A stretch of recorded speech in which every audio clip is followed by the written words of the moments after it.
অনুষ্ঠানে আমরা মঞ্চ 24-এর কমিটির দুজনকে আপনাদের সাথে পরিচয় করিয়ে দিচ্ছি,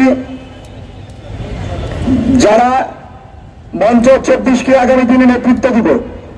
আমরা 6 দফা দাবি আপনাদের সামনে উত্থাপন করছি, যে 6 দফার মাধ্যমে ফ্যাসিবাদ বিরোধী আন্দোলনে মঞ্চ 24 নেতৃত্ব দিবে। 1 নম্বর দফা, শাপলা গণহত্যার বিচারের জন্য একটি স্বতন্ত্র কমিশন গঠন করতে হবে। শহীদদের তালিকা ও পরিবারের তথ্য কমিশনের নির্ধারিত ওয়েবসাইটে প্রকাশ করতে হবে, যাতে স্বচ্ছ তথ্য লুকানো না থাকে। 2 দফা, মানবতা বিরোধী অপরাধের নামে সংগঠিত বিচারিক হত্যাকাণ্ডের পুনর্বিচার করতে হবে। যাদের অন্যায়ভাবে সাজা দেওয়া হয়েছে তাদের অবিলম্বে নির্দোষ ঘোষণা করতে হবে। 3, পিলখানা হত্যাযজ্ঞের সঠিক তদন্ত নিশ্চিত করে মূল হোতাদের দ্রুত সময়ের মধ্যে বিচারের আওতায় আনতে হবে। 4 নম্বর, গণজাগরণ মঞ্চ সৃষ্টি করে যা ফ্যাসিবাদ কায়েম করেছিল, যারা মব সৃষ্টি করেছিল, তাদের প্রত্যেককে ইন্টারিম থাকাকালীন বিচারের আওতায় আনতে হবে।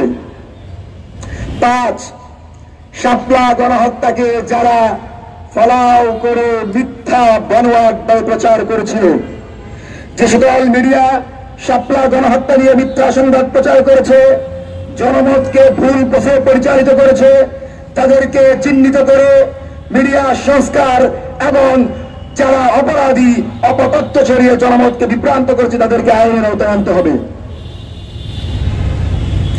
6 নম্বর দাবি, জুলাই আন্দোলনে আওয়ামী লীগ, ছাত্রলীগ, যুবলীগ, স্বেচ্ছাসেবক লীগ সহ আওয়ামী লীগের সকল অঙ্গ সংগঠন, সাংস্কৃতিক সংগঠন এবং সামাজিক সংগঠনের যে মানবতা বিরোধী অপরাধ আছে সেটাকে চিহ্নিত করে আন্তর্জাতিক মানের অপরাধ ট্রাইব্যুনালের মাধ্যমে নির্বাচনের পূর্বেই বিচার কার্য সমাপ্ত করতে হবে। আমরা বলছি, আমাদের অগ্রযাত্রা ন্যায় বিচার এবং সংগ্রামের। ন্যায় বিচার এবং সংগ্রাম আমাদের একমাত্র চাওয়া। শহীদদের রক্তকে আমরা আমাদের জন্য অনুপ্রেরণা মনে করি। আবু সাঈদের রক্ত আমাদের জন্য অনুপ্রেরণা। সেজন্যই আমরা এই আবু সাঈদের বাংলায় বৈষম্য এবং অন্যায়, অবিচার, জুলুম, গুম, খুন, চাঁদাবাজি, টেন্ডারবাজি ইত্যাদি সহ্য করব না। আপনাদের সামনে স্পষ্ট বলতে চাই, অনেক দ্বিধাদ্বন্দ্ব, অনেক আপনাদের নিজস্ব মতামত থাকতে পারে।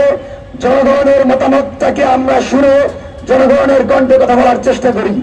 জনগণের দাবি, গণজাগরণ মঞ্চ সৃষ্টিকারী জঙ্গি এবং গণজাগরণ মঞ্চের মাধ্যমে ইসলাম ফোবিয়া ছড়িয়ে যারা দেশের সর্বশ্রেষ্ঠ আলেমদেরকে হত্যা করেছে, তাদেরকে ইন্টারিম থাকাকালীন বিচারের আওতায় যদি না আনা হয়, আমরা পরবর্তী কর্মসূচি লাগাতার দিব। গণজাগরণ মঞ্চের প্রত্যেকটি ফ্যাসিবাদী শক্তিকে ইন্টারিম যেন আনতে এবং বিচারের মুখোমুখি করতে বাধ্য হয়। সেজন্য আমরা আজকের প্রোগ্রামের নাম দিয়েছি খুনি শাহবাগী মোট, ভারতীয় দূষর শাহবাগীদের বিচার, এবং এই বিচারের মাধ্যমেই বাংলাদেশে ইনসাফ কায়েম হবে। আমার পাশে দাঁড়িয়ে আছে বোন, তার ভাই বুয়েটের রেহান, বুয়েটের একজন মেধাবী শিক্ষার্থী।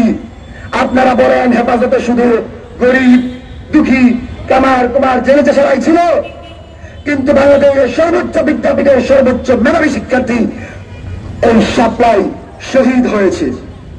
এই শাপলার রক্তকে আমরা বৃথা যেতে দেব না। অতি সত্বর আমরা শাপলার জন্য একটি নির্ধারিত কমিশনের আহ্বান জানাচ্ছি। সাংবাদিক বন্ধুদেরকে আমাদের এই 6 দফা ইন্টারিমের কাছে পৌঁছে দেওয়ার মাধ্যমে মঞ্চ 24-এর যে অগ্রযাত্রা, যে লক্ষ্য উদ্দেশ্য, সেটিকে জাতির সামনে পেশ করার আহ্বান জানাচ্ছি। আজকের এই অনুষ্ঠানে উপস্থিত হওয়ার জন্য সকলকে ধন্যবাদ জানিয়ে মঞ্চ 24-এর আহ্বায়ক হিসেবে সকলের প্রতি কৃতজ্ঞতা প্রকাশ করছে এবং আজকের অনুষ্ঠান এখানে সমাপ্ত করছি। আমার নাম ফাহিম ফারুকী, রাজশাহী বিশ্ববিদ্যালয় মঞ্চ 24-এর আহ্বায়ক।